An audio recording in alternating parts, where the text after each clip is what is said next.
Good morning students. आज फिर बात करेंगे हिस्ट्री में। चैप्टर नंबर फर्स्ट आपका चल रहा था। प्रीवियस लेक्चर में मैंने आप लोगों को बताया था जिस चैप्टर का नाम है from the beginning of time. ठीक है, कल आप लोगों को मैंने प्रीवियस लेक्चर में एक्सप्लेन किया था, लेकिन अपन दोबारा से इसको देखते हैं एक बार नोट से। ठीक है, देखिए कल मैंने आप लोगों को बताया था कि क्या क्या बातें हैं। अगर from the beginning of time की हम बात करते हैं तो ऐसी कौन कौन सी बातें रही हैं पास्ट की। अगर हम देखते हैं कि किस तरीके से ह्यूमन बींग्स का इवोल्यूशन हुआ और कैसे ह्यूमन बींग्स एग्जिस्ट होना स्टार्ट हुए थे।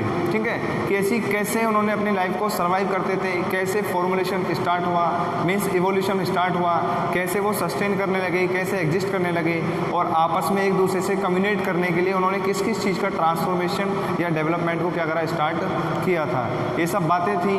मैंने बताया था आप लोगों को कि ये माना गया प्रकृति के अंदर कि ह्यूमन बींग्स जो एग्जिस्ट हुए हैं, उनका जो क्रिएशन हुआ है, उनका जो इवोल्यूशन हुआ है, they are evolved from the animals. किससे हुआ है? एनिमल से हुआ है। कि धीरे धीरे स्कल्स के अंदर हमने देखा, हमने सिमिलरिटीज़ देखी कि फर्स्ट स्कल में क्या है, सेकंड में क्या है, थर्ड में क्या है। उन सिमिलरिटीज़ के आधार पे, उन डिफरेंसेस के आधार पे धीरे धीरे ह्यूमन बींग्स का इवोल्यूशन होना स्टार्ट हुआ था। ठीक है, अगर हम बात करते हैं कि स्टोरी ऑफ ह्यूमन इवोल्यूशन, देखिए इसको ध्यान से, स्टोरी ऑफ ह्यूमन, याद रखना है आपको, ये नोट्स आपको दे दिए जाएंगे ये same. Story of human evolution की अगर हम बात करते हैं तो फेजेस ऑफ इवोल्यूशन आता है। सबसे पहले क्या आता है? फेजेस ऑफ इवोल्यूशन की इवोल्यूशन की कौन कौन सी फेजेस रही हैं। अगर हम पहली फेज़ की बात करते हैं, फर्स्ट फेज़ है हमारी phase of evolution. First phase of evolution में स्टेज फर्स्ट आती है। स्टेज फर्स्ट क्या है हमारी? Early societies, early societies. ठीक है, फेज ऑफ इवोल्यूशन हम लोग देख रहे हैं। फेज ऑफ इवोल्यूशन में फर्स्ट आती है हमारी स्टेज फर्स्ट, और स्टेज फर्स्ट है हमारी क्या? Early societies.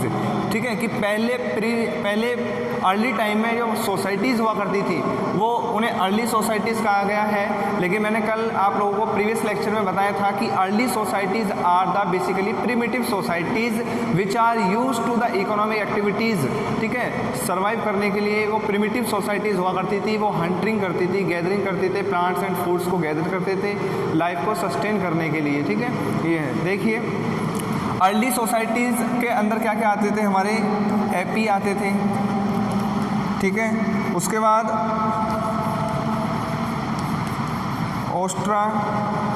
ऑस्ट्रल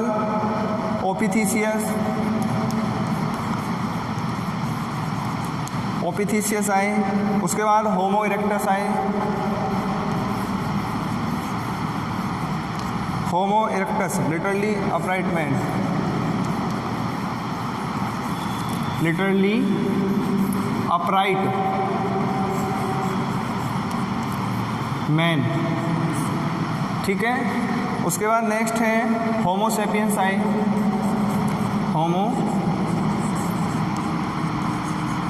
होमो सेपियंस को बोला गया literally thinking wise man, literally thinking wise man. ये है, अब समझिए इसको। देखिए अर्ली सोसाइटीज़ के अंदर ये कैटेगरी बताई गई है। सबसे पहले जो आए थे, मैंने कल आप लोगों को बुक के अंदर एक डायग्राम दिखाया था स्कल्स का, फर्स्ट सेकंड थर्ड फोर्थ, तो वही है। सबसे पहले आए एपीज। ठीक है ना, एपी हुआ करते थे, इनके अंदर सिमिलरिटीज़ नहीं थी। ये सबसे पहले आए थे, अर्ली सोसाइटीज़ के अंदर एग्जिस्ट करते थे। उसके बाद नेक्स्ट आया ऑस्ट्रल ओपिथीसियस। ऑस्ट्रल ओपिथीसियस ये भी एक एनिमल है। ठीक है ना, ऑस्ट्रो एपिथीसियस देखा गया, इसकी सिमिलरिटीज़ देखी गई। इसमें इन दोनों में कंपैरिजन करा गया तो इन दोनों के बीच में क्या था? सिमिलरिटीज़ में डिफरेंस था, सिमिलरिटीज़ नहीं थी। उन दोनों में क्या देखा गया? डिफरेंस। फिर आए हमारे होमो इरेक्टस। देखिए होमो जो वर्ड है बेटा, दो वर्ड होते हैं, याद रखना है आप लोगों को। एक होता है होमो और एक होता है हीट्रो। होमो का मतलब होता है सेम और हीट्रो का मतलब होता है डिफरेंट। ठीक है, होमो का मतलब क्या होता है? सेम, और हीट्रो का मतलब क्या होता है? डिफरेंट होता है। जब होमो इरेक्टस आए तो होमो इरेक्टस के अंदर देखा गया बेसिकली इनको क्या कहा गया, ये है लिटरली अपराइट मैन। इनका जो स्ट्रक्चर था वो धीरे ऐसा था जैसे लिटरली अपराइट मैन की तरह, ठीक है ना, स्ट्रेट था, थोड़ा थोड़ा थिंकिंग, मतलब थोड़ा थोड़ा कैसे दिखते थे, ऐसे ह्यूमन बीइंग ये दिखते थे। उसके बाद इनके बाद नेक्स्ट आए होमो सेपियंस। होमो सेपियंस आप जानते हैं basically these are the category of the mammals, और हम लोग भी आज की तारीख में किस कैटेगरी में आते हैं, मैमल्स की ही कैटेगरी के अंदर हम लोग इंक्लूडेड हैं। तो होमो सेपियंस आए, होमो सेपियंस देखे गए कि लिटरली थिंकिंग वाइज मैन, इनकी जो सोच थी किस तरीके से सोचते थे, जैसे आज हम लोग सोचते हैं थिंकिंग, इनके अंदर सोचने समझने की शक्ति थी, बुद्धि थी इनके अंदर, ठीक है ना, ये सोचते थे, कोई भी काम करते थे तो ऐसा लगता था कि हाँ इनके अंदर क्या है, दिमाग है, तो उनको होमो सेपियंस नाम दिया गया। ये फेज ऑफ इवोल्यूशन के अंदर स्टेज फर्स्ट थी जिसका नाम क्या था, अर्ली सोसाइटीज़, ठीक है। नेक्स्ट स्टेज आती है स्टेज नंबर 2, स्टेज आती है नेक्स्ट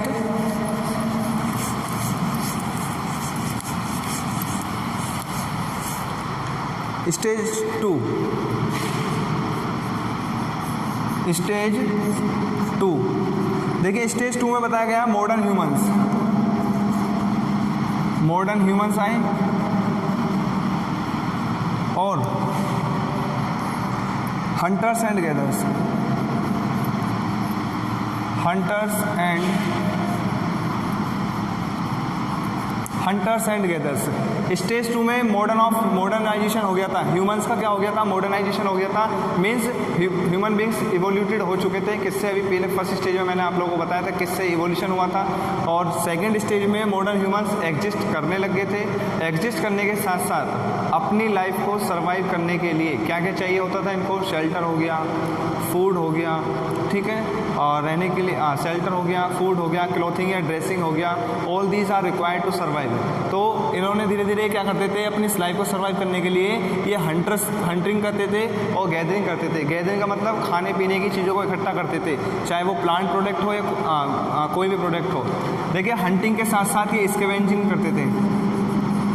स्कैवेंजिंग जानते हैं ना आप लोग, स्कैवेंजिंग भी करते थे खाने पीने के लिए, ठीक है ना, अपनी लाइफ को सर्वाइव करने के लिए, सस्टेन करने के लिए। ये हम लोग मिलियंस ऑफ ईयर्स एगो की बात कर रहे हैं कि कैसे कब लाइफ एग्जिस्ट होना स्टार्ट हुई थी। ये माना जाता है कि गॉड ने एक क्रिएचर को क्या करा था, 26 नवंबर 5.6 मिलियन ईयर्स एगो, कल बताया था प्रीवियस लेक्चर में आप लोगों को कि हम जो बात कर रहे हैं ह्यूमन एग्जिस्टेंस की, वो मिलियंस ऑफ ईयर्स एगो की बात कर रहे हैं कि कैसे सृष्टि का क्या हुआ था, निर्माण हुआ, कैसे ह्यूमन बींग्स एग्जिस्ट होने लगे थे। ये माना जाता है कि प्रकृति के अंदर, नेचर के अंदर गॉड ने एक क्रिएचर को क्या करा था, भेजा था, उसने धीरे धीरे ह्यूमन बींग्स का इवोल्यूशन होना स्टार्ट हुआ। लेकिन अगर हम हिस्ट्री के अनुसार बात करते हैं तो ये देखा गया कि human beings are evolved from the animals. और मैंने फर्स्ट स्टेज में आप लोगों को बताया है कि कहाँ से इवोल्यूशन होना स्टार्ट हुआ था। सेकंड स्टेज में हमारा मॉडर्न ह्यूमंस आए, अपनी लाइफ को सर्वाइव करने के लिए हंटिंग एंड गैदरिंग करते थे, स्कैवेंजिंग करते थे, ठीक है ना, ये सब प्रोसेस हुआ करता था। नेक्स्ट है प्लेसेस ऑफ इवोल्यूशन। ये तो बात होगी faces of evolution.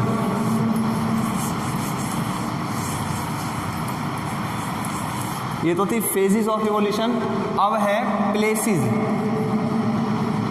Places of evolution. कौन कौन सी जगह पर इवोल्यूशन होना स्टार्ट हुआ था, कौन कौन सी ऐसी जगह हैं कि कहाँ पे कब इवोल्यूशन होना स्टार्ट हुआ था। The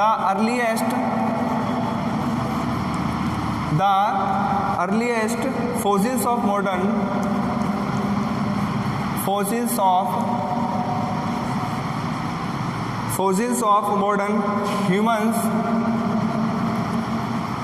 humans were found in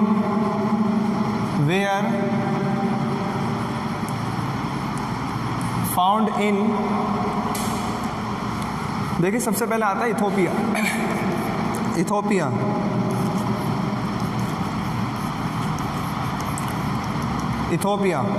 Ethiopia 19500 से लेके years ago first stage. Second है place south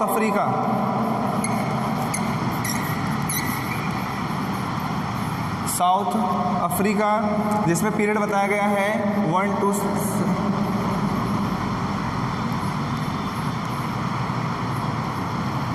years ago.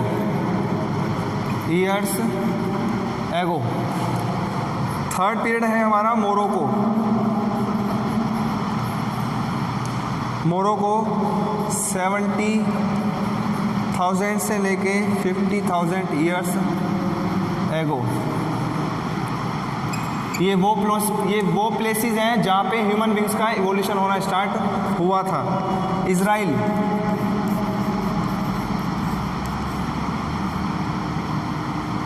Israel के अंदर बात करते हैं 1 लाख से ईयर्स एगो, ठीक है। उसके बाद है ऑस्ट्रेलिया।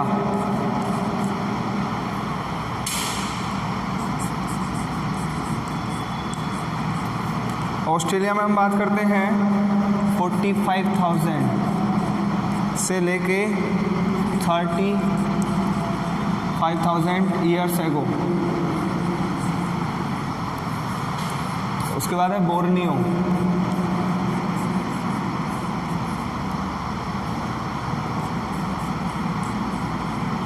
ईयर्स एगो, ठीक है। और लास्ट है फ्रांस।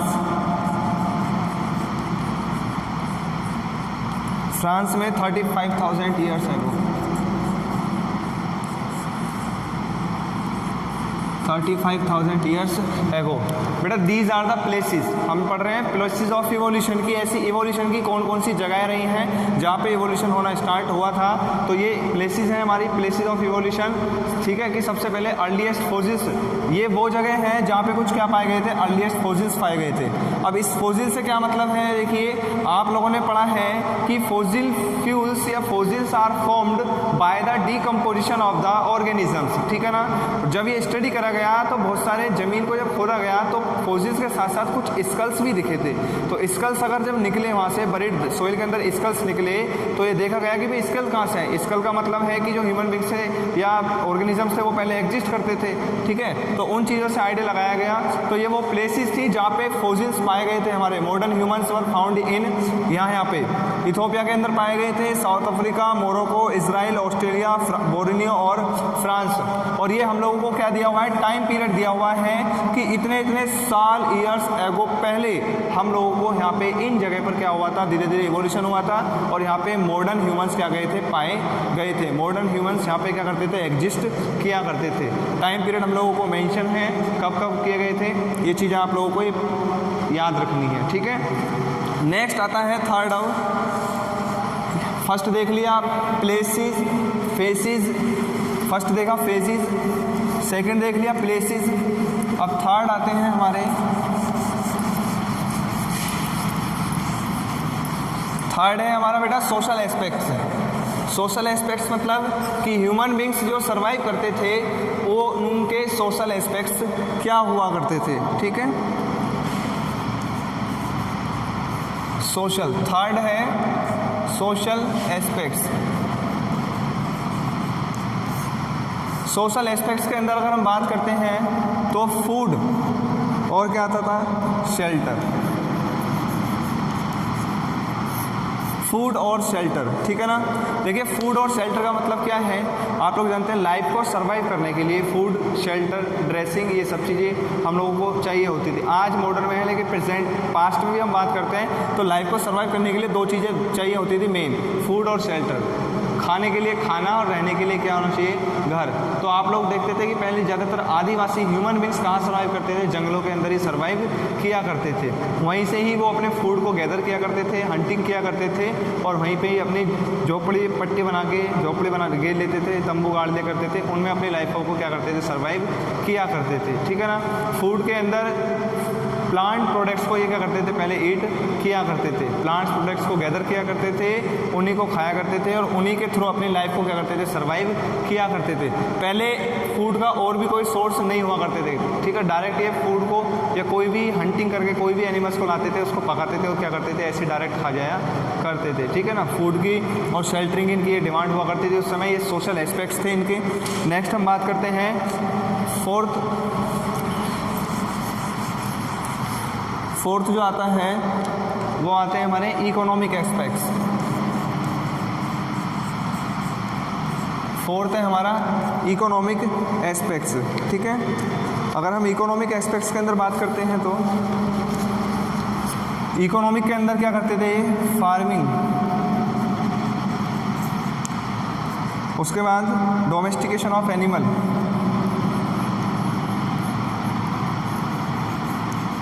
डोमेस्टिकेशन ऑफ एनिमल्स, और थर्ड है ट्रेड। ये इकोनॉमिक एस्पेक्ट्स हुआ करते थे। इकोनॉमिक मतलब कि पहले अर्निंग का प्रोसेस या अर्निंग का पर्पस कहाँ क्या हुआ करता था इनके पास, ठीक है ना, कैसे अपनी इकोनॉमी को ये मेंटेन किया करते थे या कैसे अपनी इकोनॉमी को डेवलप किया करते थे। तो इकोनॉमी को डेवलप करने के पास इनके पास क्या हुआ करती थी, पहले फार्मिंग, पहले भी फार्मिंग किया करते थे। आज तो हम बड़े लेवल पे करते हैं, लेकिन पहले इतना नहीं था। फार्मिंग का मतलब है कि कोई ना कोई छोटी मोटी ऐसी चीज़ें लगाते थे, कॉटन हो गया, कपास हो गया, वैसी चीज़ें लगाते थे, उनकी फार्मिंग किया करते थे। या फिर डोमेस्टिकेशन ऑफ एनिमल्स का मतलब क्या है, पहले देखा होगा भेड़ होते थे, बकरी हुआ करती थी ज़्यादातर। जो लोग हुआ करते थे वो पहले भेड़, बकरी, ऊँट, ये सब चीज़ें ऐसी चीज़ें ज़्यादा पाला करते थे, ठीक है, घोड़े, ये सब, इन सब चीज़ों से ये अपनी लाइफ को सर्वाइव करते थे। भैंस हो गया, भैंस हो गई, गाय हो गई, ठीक है। ट्रेड क्या करते थे, व्यापार क्या करते थे, कपास जो होती थी, कॉटन या जूट जो भी ऑब्टेन होती थी इन एनिमल से, उसके थ्रू क्या करते थे, ट्रेड किया करते थे। इसके साथ साथ पत्थर से चीज़ों को बनाते थे, टूल्स बनाया करते थे, रॉक से, बड़े बड़े जो रॉक्स होते हैं उनके थ्रू टूल्स बनाया करते थे, और उन टूल्स को भी ये सोल्ड आउट करते थे। तो वो इनके लिए क्या होता था, ट्रेड हुआ करता था, और उनकी हेल्प से ये अपनी इकोनॉमी को क्या करते थे, ग्रो किया करते थे, ठीक है ना। तो याद रखना है, फार्मिंग हो गया, डोमेस्टिकेशन ऑफ एनिमल्स हो गया, या फिर ये ट्रेड हो गई। These are the aspects of the economic condition, ठीक है। नेक्स्ट आता है, अब हम बात करते हैं इसी में और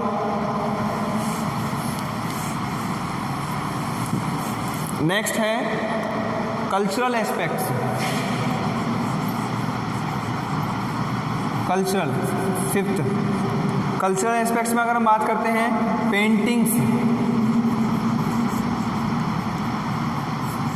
पेंटिंग्स बनाया करते थे, या फिर स्टोन टूल्स बनाया करते थे, स्टोन टूल्स बनाया करते थे, ठीक है ना। कल्चरल कॉन्ट्रीब्यूशन क्या रहा है मॉडर्न ह्यूमंस का, कि पेंटिंग्स बनाया करते थे। अब पेंटिंग्स में आर्किटेक्चर डिज़ाइनिंग भी करते थे, मार्बल से भी आज भी देखा है ना आप लोगों ने, मूर्तियाँ बनती हैं, ठीक है ना। ऐसी पहले पेंटिंग्स बनाया करते थे, और स्टोन के टूल्स बनाया करते थे, पत्थरों से टूल्स बनाया करते थे, जिससे आपस में किसी न किसी चीज़ के लिए कम्युनिकेट करने के लिए किसी न किसी इक्विपमेंट को बनाना और उसको सोल्ड आउट ये किया करते थे।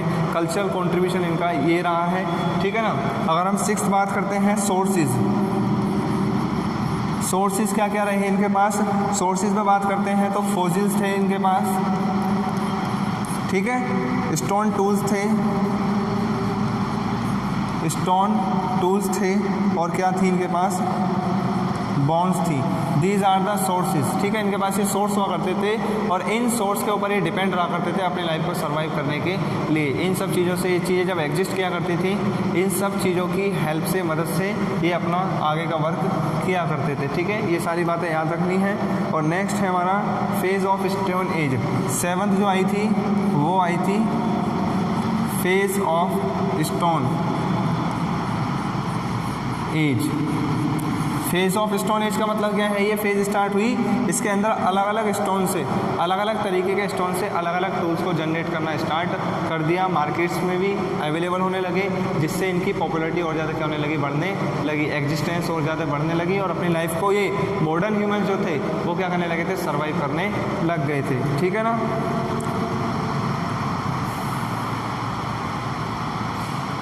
नेक्स्ट आगे बात करते हैं, देखिए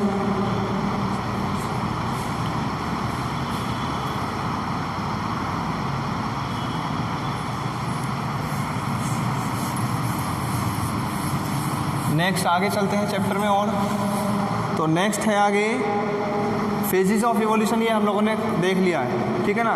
the origin of human beings are divided into several stage. अब ये बताया गया है कि ह्यूमन बींग्स का जो ओरिजिन हुआ है वो अलग अलग स्टेज के, ये तो मैंने आप लोगों को बता दिया है, फेजेस ऑफ इवोल्यूशन में बता दिया है, अलग अलग स्टेजेस थी, लेकिन अब डिटेल में अपन देख लेते हैं इसको एक बार और, कि the origin of human beings are divided into several stages. Human beings का जो ओरिजिन हुआ है उसको सेवरल अलग अलग स्टेजेस के अंदर क्या करा गया है, डिवाइड करा गया है, ठीक है ना। सबसे पहले आती है प्रीमेट्स, फर्स्ट आती है प्रीमिटिव्स बोल दो या प्रीमेट्स बोल दो, ठीक है, ये आती है। इसके अंदर क्या कहा गया है, a category of larger group of mammals. Primitives क्या है, ये एक बहुत बड़ी कैटेगरी है जिसके अंदर मैमल्स को क्या करा गया है, कैटेगराइज करा गया है। Emerge in Asia and Africa. याद रखना है आप लोगों को, ये प्रीमिटिव्स या प्रीमेट्स जो सोसाइटी है मैमल्स की, ये कहाँ पे एग्जिस्ट करती थी, ये हमारी एग्जिस्ट करती है एशिया और अफ्रीका के अंदर, ठीक है। They exist about 36 to 24 million years एगो। कहाँ पे एग्जिस्टेड करती थी ये, एशिया और अफ्रीका, ठीक है। ये माना गया है 36 से लेके 24 मिलियन ईयर्स एगो ये क्या करती थी, एग्जिस्ट करती थी। और कहा गया है they exist in Asia and Africa. याद रखना है आप लोगों को, कितने पीरियड, 36.24 मिलियन ईयर्स एगो पहले ये प्रिमिटिव्स या प्रीमेट्स सोसाइटी एग्जिस्ट करती थी, कहाँ पे, एशिया में और अफ्रीका के अंदर, ठीक है। उसके बाद दूसरी आती है होमोनोइड्स।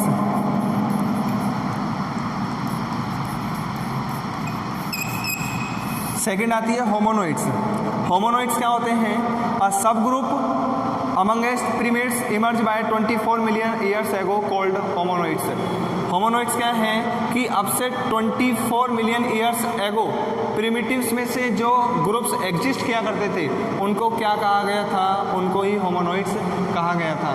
दोबारा सुन लीजिए, होमोनोइड्स क्या होता है, होमोनोइड्स कहा गया किसको, कि प्रिमिटिव सोसाइटी के अंदर हम लोगों को ये पीरियड दिया हुआ है 36 से लेकर 24 मिलियन ईयर्स एगो जो ग्रुप्स एग्जिस्ट किया करते थे उन्हीं को क्या कहा गया था, होमोनोइड्स कहा गया था, ठीक है ना। This group includes APs who had smaller brain. इसके अंदर क्या क्या आते थे, एपीज आया करते थे। और एपीज की क्या होती थी, इनका जो ब्रेन हेड हुआ करता था, ब्रेन हेड जो हुआ करता था वो कैसा हुआ करता था, वो स्मॉलर हुआ करता था, छोटा हुआ करता था, ठीक है। दूसरा है दे हैड 4 लेग्स। क्या हुआ करती थी इनकी, 4 लेग्स हुआ करती है। हम बात कर रहे हैं एपीज की, किसके अंदर, होमोनोइड्स के अंदर। 4 legs but were unable to walk erect, ठीक है ना, but unable to walk erect. Erect का मतलब होता है सीधा, ठीक है ना। 4 टांगे हुआ करती थी लेकिन फिर भी ये अनेबल थे, सीधे तरीके से ये वॉक नहीं कर सकते थे, ठीक है ना। इरेक्ट नहीं हो सकते थे, सीधे खड़े नहीं होते थे और ना ही सीधा ये चल पाते थे। इनके अंदर ये प्रॉब्लम थी और होमोनिड्स के अंदर आती थी ये कैटेगरी, क्या, एपीज की हमारी, ठीक है। नेक्स्ट आती है देखो ये तो होमोनोइड्स है। थर्ड आती है हमारी होमोनिड्स। याद रखना है बेटा, वर्ड सेम है, बस थोड़ा सा अंतर है। ये होमिनोइड्स है, ये होमिनिड्स है, ठीक है ना। होमिनोइड्स है, होमिनिड्स है। अगर होमिनिड्स की बात करते हैं, the evidence of the first hominids is found about 5.6 million years एगो इन अफ्रीका। ये कहा गया है कि सबसे पहला जो होमिनिड्स का जो एविडेंस मिला था वो कितना, 5.6 मिलियन ईयर्स एगो में मिला था। और वो भी कहाँ पे मिला था, वो मिला था हम लोगों को अफ्रीका के अंदर। ये बात कही गई है बेटा, पूछा जाता है, क्वेश्चन इंपॉर्टेंट है ये, ठीक है ना। क्या कहा गया कि हम लोगों को जो फर्स्ट होमिनिड्स का एविडेंस मिला था वो 5.6 मिलियन ईयर्स एगो पहले मिला था। कहाँ पे मिला था, वो हमारा मिला था अफ्रीका के अंदर, ठीक है। नेक्स्ट है they had an upright posture and bipedal locomotion, ठीक है ना। अपराइट पोस्चर था इनका, अपराइट क्या था इनका, पोस्चर था, मतलब सीधे खड़े हो सकते थे, सीधे चल सकते थे। उसके साथ साथ बाईपेडल लोकोमोशन था। बाईपेडल मतलब है क्या है कि पैर के थ्रू ये क्या करते थे, चलते थे, ठीक है ना। 4 चीज़ जैसे हमारे हाथ और पैर हैं तो अपने पैरों के थ्रू ये क्या करते थे, लोकोमोशन का मतलब होता है मूव करना, ठीक है ना, मूव करते थे। बाईपेडल लोकोमोशन से बाई का मतलब क्या होता है, दो पैर से ही ये क्या करते थे, मूव किया करते थे। इनके अंदर ये मिली थी। तो होमोनिड्स 5.6 मिलियन ईयर्स एगो ये हमारे पास एविडेंस आया। और ये एविडेंस सबसे पहले देखने को कहाँ मिला था, अफ्रीका के अंदर मिला। इनकी खास बात क्या थी कि इनका अपराइट क्या था, पोस्चर था। इनका जो पोस्चराइजेशन था वो सीधा था, स्ट्रेट था। और दूसरा इनके पास क्या था, बाईपेडल लोकोमोशन था, बाईपेडल लोकोमोशन, मोशन। देखिए बाई का मतलब होता है दो, पैडल का मतलब होता है पैदल, ठीक है ना, पैर से चलना, और लोकोमोशन का मतलब होता है मूव। तो दो पैर से ही क्या करते थे, मूव किया करते थे, ठीक है। यहाँ तक ये बात होगी है, अगर यहाँ तक किसी को कोई प्रॉब्लम है तो बता दीजिएगा, ठीक है। इससे आगे अपन क्या करेंगे, नेक्स्ट लेक्चर में डिस्कस करेंगे, ठीक है। Thank you guys.